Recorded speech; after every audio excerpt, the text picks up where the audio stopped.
السلام علیکم۔ صحافی دکن SDN ٹی وی کے ناظرین، آپ کا خیر مقدم ہے۔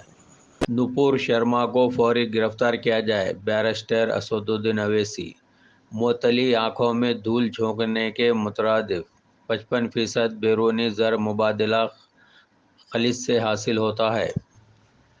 بیرسٹر اسدالدین اویسی صدر کل ہند مجلس اتحاد المسلمین و رکن پارلیمنٹ حیدرآباد نے کہا ہے کہ بی جے پی کے سابق ترجمان نپور شرما نے شان رسالت صلی اللہ علیہ وسلم میں جو گستاخی کی ہے، اس کی سزا صرف پارٹی سے معطلی نہیں بلکہ اسے فوری گرفتار کر کے جیل میں ڈالا جائے۔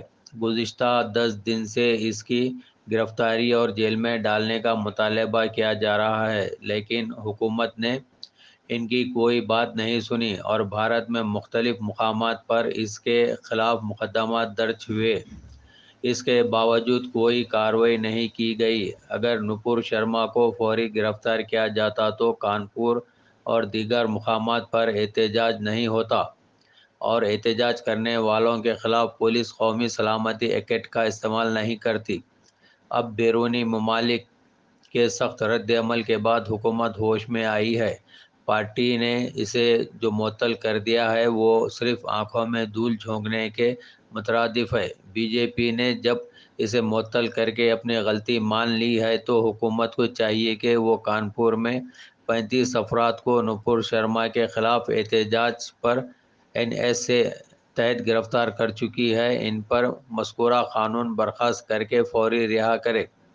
بیرسٹر اسدالدین اویسی MP صدر مجلس نے آج پارٹی کے صدر دفتر دارالسلام میں ایک پریس کانفرنس سے خطاب کرتے ہوئے ان خیالات کا اظہار کیا۔ بیرسٹر اسدالدین اویسی نے کہا ہے کہ بی جے پی کے ترجمان کی جانب سے جو گستاخی کی گئی ہے، اس پر ملک کو جو معاشی خمیازہ بھگتنا پڑے گا، اس کے نریندر مودی ذمہ دار ہیں۔ صدر مجلس نے کہا ہے کہ اگر وزیر اعظم نریندر مودی کے خلاف سوشل میڈیا پر کہیں اگر اظہار خیال کرے تو اندرون 24 گھنٹے ان کے خلاف کارروائی کی جاتی ہے، اور اگر کوئی محسن انسانیت حضور اکرم صلی اللہ علیہ وسلم کی شان میں گستاخی اور اناپ شناپ بکتا ہے تو اس کے خلاف کوئی کارروائی نہیں کی جاتی۔ اس سے حکومت کا دگلاپن سامنے آ رہا ہے۔ حکومت کو چاہیے تھا کہ وہ 10 دن قبل ہی کارروائی کرتی۔ حکومت 10 دن بعد کارروائی کر کے بیرونی ممالک کو خوش کرنا چاہتی ہے۔ بیرسٹر اسدالدین اویسی نے کہا ہے کہ وزیر اعظم نریندر مودی نے ملک کی خارجہ پالیسی کو برباد کر دیا ہے۔ قومی سطح پر اسلام دشمنی کی پالیسی کو خارجہ پالیسی میں بدل دیا گیا، جس کی وجہ سے نتائج سامنے آ رہے ہیں۔ بھارت کی تاریخ میں ایسا کبھی نہیں ہوا ہے کہ کسی ملک نے بھارت کے سفارتکاروں کو طلب کر کے معافی مانگنے کی ہدایت دی۔ بیرسٹر اسدالدین اویسی نے کہا ہے کہ قطر میں بھارت کے سفیر کب سے بی جے پی کے ترجمان بن گئے ہیں۔ جو انہوں نے بی جے پی کے ترجمان کے بارے میں کہا ہے کہ ان کا تعلق پارٹی سے نہیں ہے بلکہ اس کا گڑبڑ کرنے والے عناصر سے ہے۔ صدر مجلس نے کہا ہے کہ بی جے پی پارٹی کے قومی ترجمان ان سب حالات کے باوجود گھر میں آرام سے بیٹھی ہوئی ہے۔ اس کے خلاف کوئی کارروائی نہیں کی گئی۔ اس کے خلاف کانپور میں مسلمانوں احتجاج پر 35 نوجوانوں پر قومی سلامتی ایکٹ نافذ کر دیا گیا ہے۔ بیرسٹر اسدالدین اویسی نے کہا ہے کہ 10 دن قبل انہوں نے بھیونڈی کے جلسے عام میں حکومت سے مطالبہ کیا تھا کہ پارٹی ترجمان کے خلاف کارروائی کریں، لیکن وزیر اعظم ٹس سے مس نہیں ہوئے۔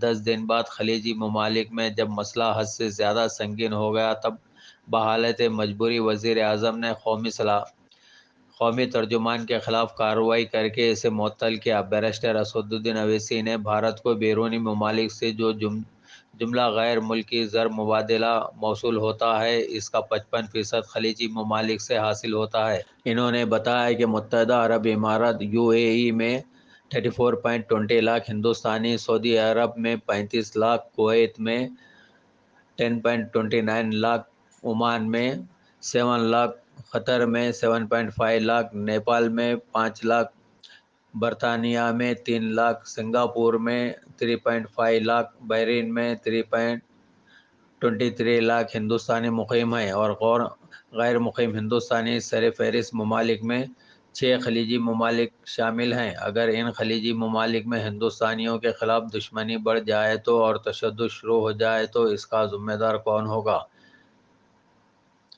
کل اگر مصر، سعودی عرب اپنی پالیسی تبدیل کر کے بھارتی حمل و نقل کو سوئس کینال سے گزرنے نہ دینے کا فیصلہ کریں تو اس کا ذمہ دار کون ہوگا؟ قطر میں نائب صدر جمہوریہ کی موجودگی میں بھارتی سفیر کو طلب کر کے معافی مانگنے کے لیے کہا گیا۔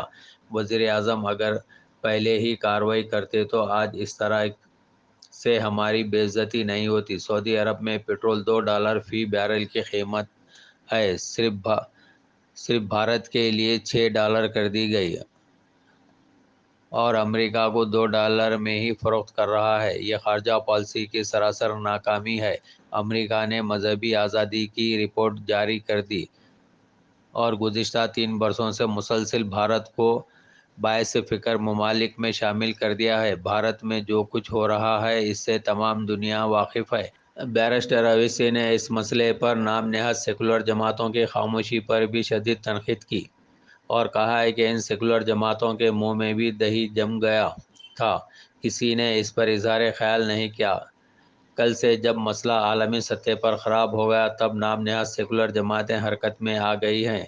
بیرسٹر اویسی نے دھرم سنس میں مسلمانوں کے خلاف بکواس کی شدید مذمت کی اور کہا ہے کہ جسے نفرت انگیز تقاریر کے لیے گرفتار کیا گیا اور ضمانت پر رہا کیا گیا وہ پھر سے بکواس کر رہا ہے۔ کوئی بیمار ذہن خواجہ غریب نواز رحمۃ اللہ علیہ کی شان میں گستاخی کر رہا ہے۔ بیرسٹر اویسی نے کہا ہے کہ گیان واپی مسجد کے علاوہ مترا اور دیگر مقامات پر بھی جو عدالت سے رجوع ہوئے وہ تمام کا تعلق سنگھ پریوار سے ہے۔